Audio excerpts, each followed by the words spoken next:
Good afternoon. I'm Mahalia Joseph and this is the C News Live Report at noon. And I'm Nasira Mohammed. I'll have your sporting news later in the newscast. Prime Minister Dr. Keith Rowley has told the opposition United National Congress to get serious about the issues leading up to the local government election. Speaking at a PNM meeting in Arima last night, Dr. Rowley lashed out at the UNC for statements made about the appointment of Rohan Sinanan as Minister of Works and Transport. It was said that he has interests in land in Kurup, where the Kurup interchange is to be built. What is before the country is local government reform.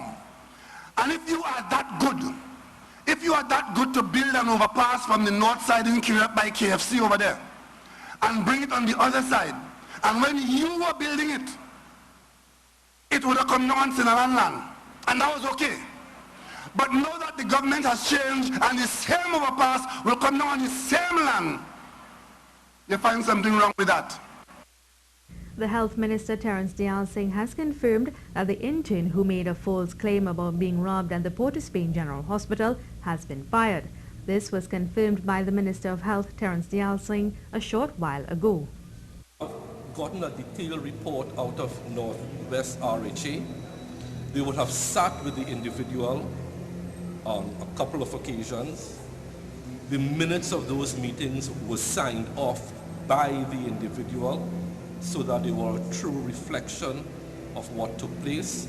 And at the end of the day, the decision of that committee, headed by the permanent secretary, on which I played no part, was to terminate the services of the intern. As a result of her action, there were various calls for security to be heightened at the various health institutions around the country. The most recent being from the Medical Association of Trinidad and Tobago.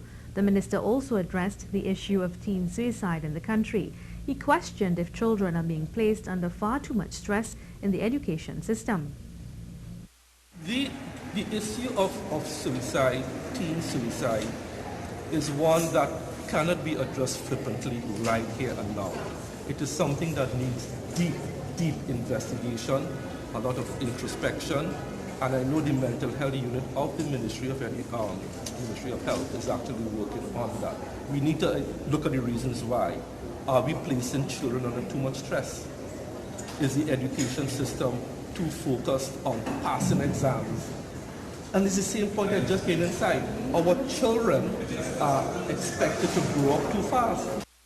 The minister then went on to call for the country's approach to mental health issues to be revamped. The position is not one that is working. What we have grown accustomed to in mental health is to warehouse people at St. Anne's. That is not a solution to mental health. I gave the boards of the RHAs a directive 2 months ago to report, and actually they are reporting to me tomorrow because I meet with the boards of the RHAs the first Saturday of every month, to come back with a proposal that people with mental health challenges who could be treated in their own setting at the district hospital. The U.S. Embassy says postings on social media that a person does not need a visa to travel to the United States is not true. In a statement, it reminded travelers using Trinidad and Tobago passports of the continued requirement of a valid visa. It asks persons to visit their website at tt.usembassy.gov for official information regarding application instructions and requirements. The embassy is asking applicants to exercise caution with their personal information and to refrain from paying anyone who promises to process their visa or to expedite the application process. You're watching the C News Live Report at noon, and remember you can keep up to date with all the latest news on our website at ctvtt.com, or you can check out our Facebook and Twitter pages at C News Live.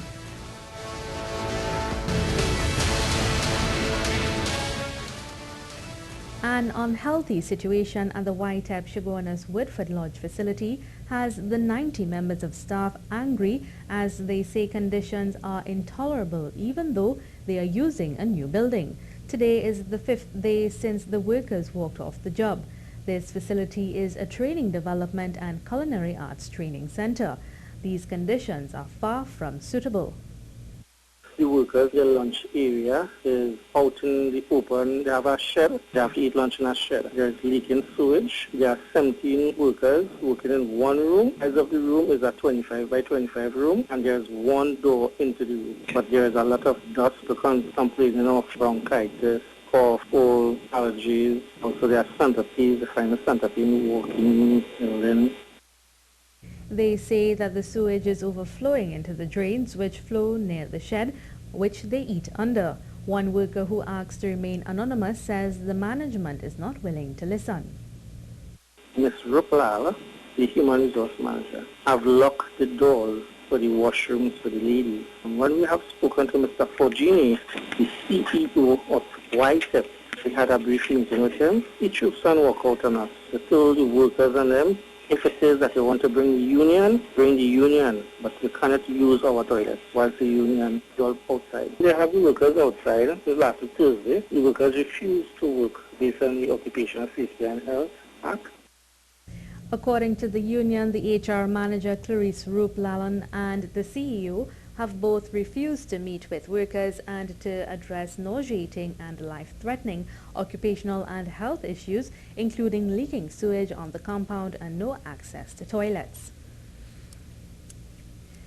In some other news now, all teachers and students of Serval Early Childhood Care Education School in San Juan stayed away from the facility today as they say there are several unaddressed occupational health and safety issues. In a statement, the Early Childhood Teachers Trade Union said Serval has refused to meet with them to address the concerns. Furthermore, the OSH authority has also failed to respond to the union's request to treat with the matter.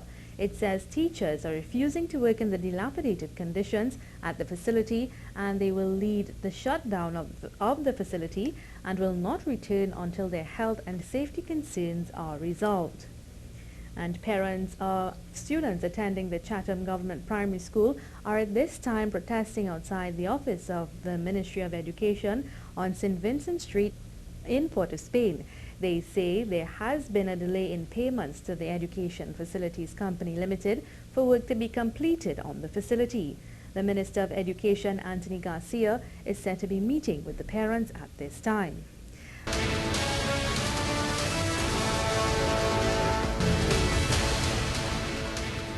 Fireworks may be fun, but they are also dangerous. A photo circulating on social media shows a woman with her hands bandaged after suffering severe burns. Her daughter Crystal Butte posted the picture on Facebook this morning and it has already been shared over 200 times.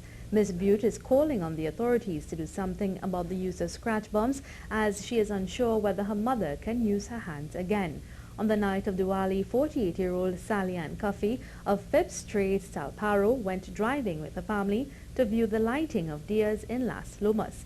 They passed some men who were lighting scratch bombs in the street and sending them into the air. One of the scratch bombs went into the car and landed next to her 6-month-old granddaughter. She then quickly tried to remove it so it would not burn the child, but scooping it up with both her hands to throw it out of the window of the car, but instead the scratch bomb exploded while still in her hands. Miss Cuffey is now warded at the Eric Williams Medical Sciences Complex. Her daughter says her both hands have been badly damaged and the doctors are trying their best to see what can be done to save them.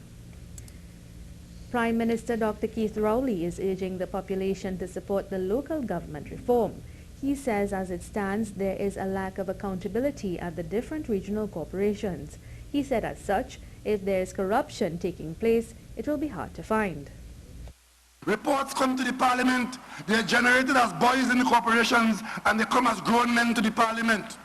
And by the time you see that, you dump it in the dustbin and nobody looks into it. Because what is the point? What am I doing examining accounts for Princess Tong or Diego Martin from 10 years ago? So if I find anything wrong and I ask Mrs. Ward, what go on here? She said, well, I wasn't there.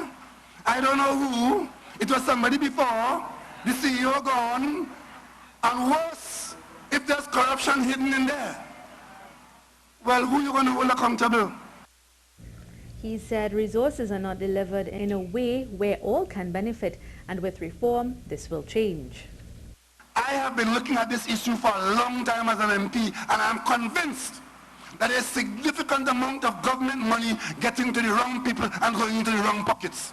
And local government reform will begin to address that. And you can only address it by making people accountable. And if there is accountability, when you allocate money for persons who qualify for that money, then there's a better chance of that money getting to the people for whom the parliament says it should get. The government is still proceeding with ensuring the unemployed in this country get employment elsewhere, specifically in Canada. This from Minister of Labour, Small and Micro Enterprise Development, Jennifer Baptiste-Primus. Despite several questions and criticisms from the opposition United National Congress, and more so the Member of Parliament for Coufous South, Rudranath Indarsingh. During the period 2004 to 2015, we sent 13,982 of our citizens to work in Canada, to work on these programs.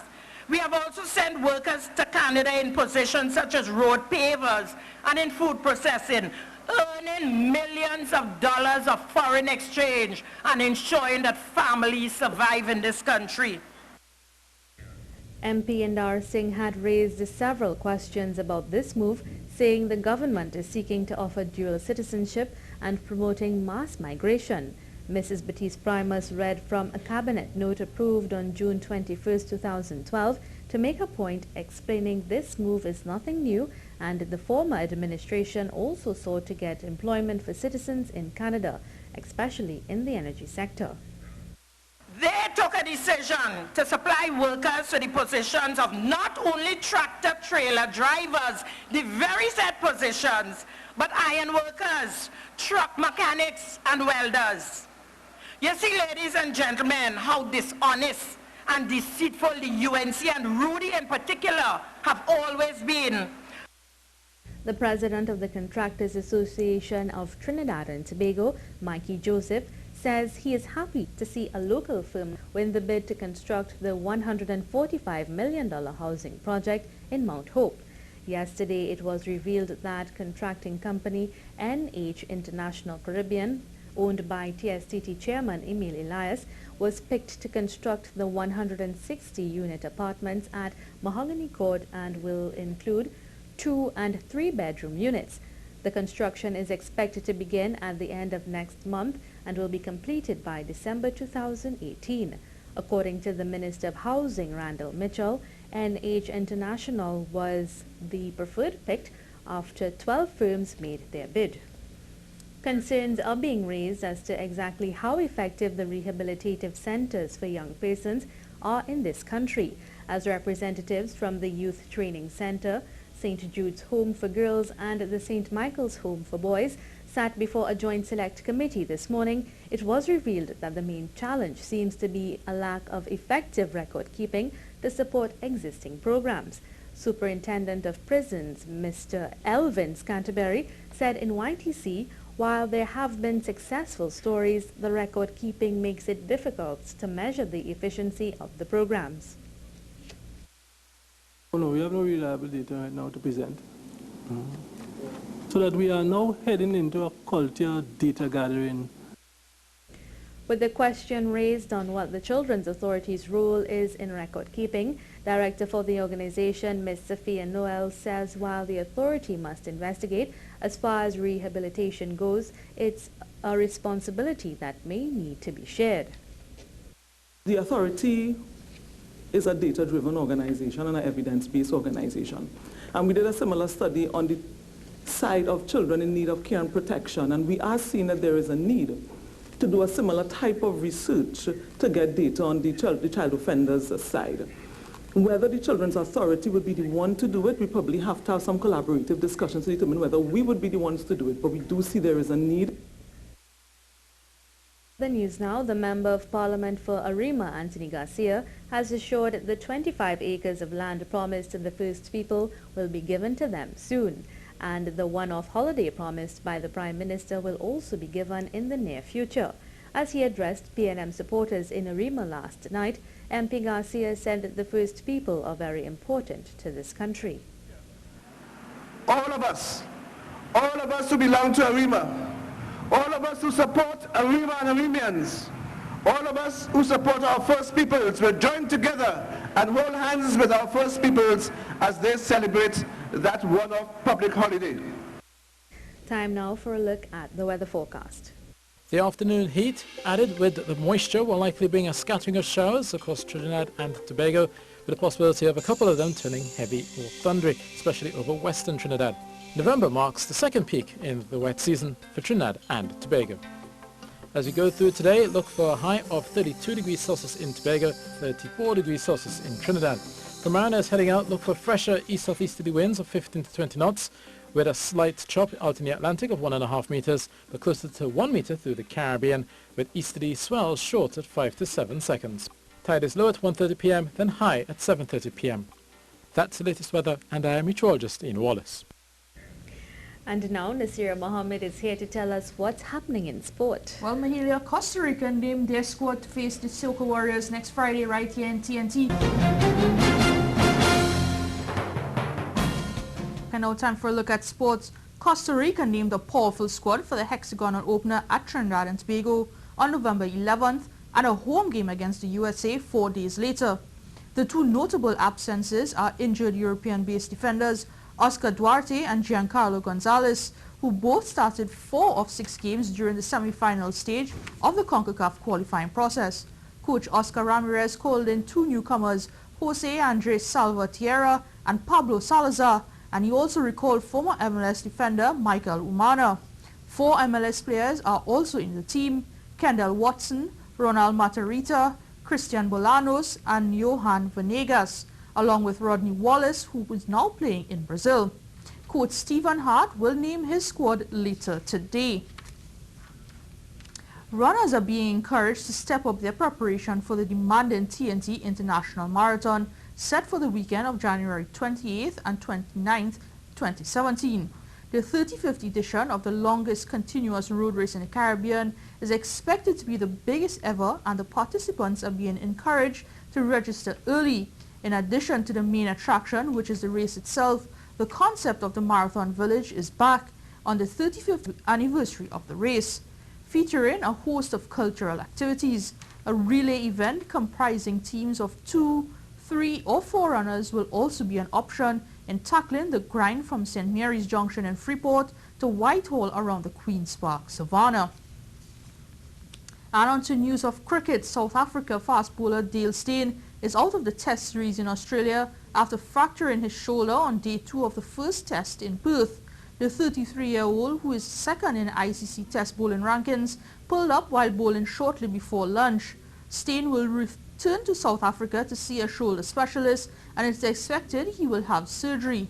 South Africa closed day 2 at the Wacker on 104 for 2 in their second innings, leading by 102 runs.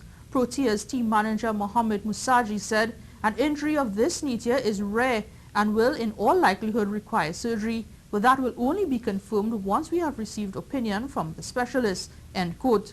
South Africa says he will bat in their second innings if absolutely necessary. A decision on whether a replacement will be called up has yet to be made. And nobody was to blame for the death of Australian opener Philip Hughes in 2014. So says the coroner who led the inquest into his death. Hughes died from a brain hemorrhage 2 days after being hit on the neck while playing for South Australia in a first-class match in Sydney. New South Wales coroner Michael Barnes did, however, make recommendations to ensure the sport was safer. The coroner added, "A minuscule judgment or slight error of execution caused him to miss the ball, which crashed into his neck with fatal consequences." Cricket Australia said it would make the changes as soon as possible. And that was your sport for today. That brings us to the end of the C News Report at noon. I'm Mahalia Joseph. And I'm Nasira Mohammed. Have a good afternoon.